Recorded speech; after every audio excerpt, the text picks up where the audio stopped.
Cross check और account पे check में एक बहुत छोटा सा डिफरेंस होता है। क्रॉस चेक में आप चेक के टॉप लेफ्ट कॉर्नर पे दो पैरेलल लाइंस को ड्रॉ करते हैं। अकाउंट पे चेक में आप उन पैरेलल लाइंस के बीच में एक वर्ड लिखते हैं विच इज अकाउंट पे।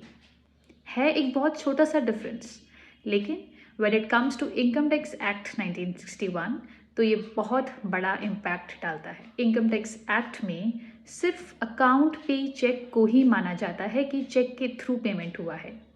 अगर आपने चेक को सिर्फ क्रॉस किया है तो उस केस में उसको कैश के इक्विवेलेंट रखा जाता है। फॉर एग्जाम्पल सेक्शन 40A, जहाँ 10,000 से ऊपर अगर आपने कोई खर्चा किया है एक्सेप्ट अकाउंट पे ड्राफ्ट, अकाउंट पे चेक या ECS इलेक्ट्रॉनिक क्लियरिंग सिस्टम, तो उस केस में उस खर्चे को आपके प्रॉफिट एंड लॉस अकाउंट में डिसअलाउ किया जाता है।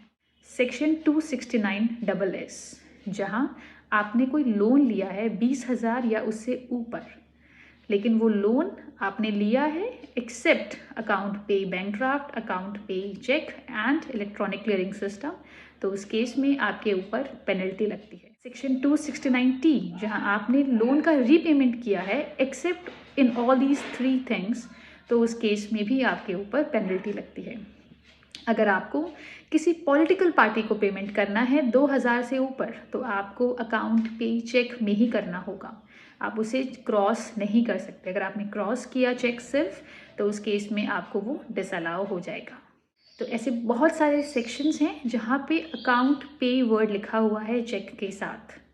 तो सबके सब प्लीज़ ध्यान दीजिएगा, जब भी आप नेक्स्ट चेक बनाएं तो उसको अकाउंट पे करना मत भूलिएगा। Thank you.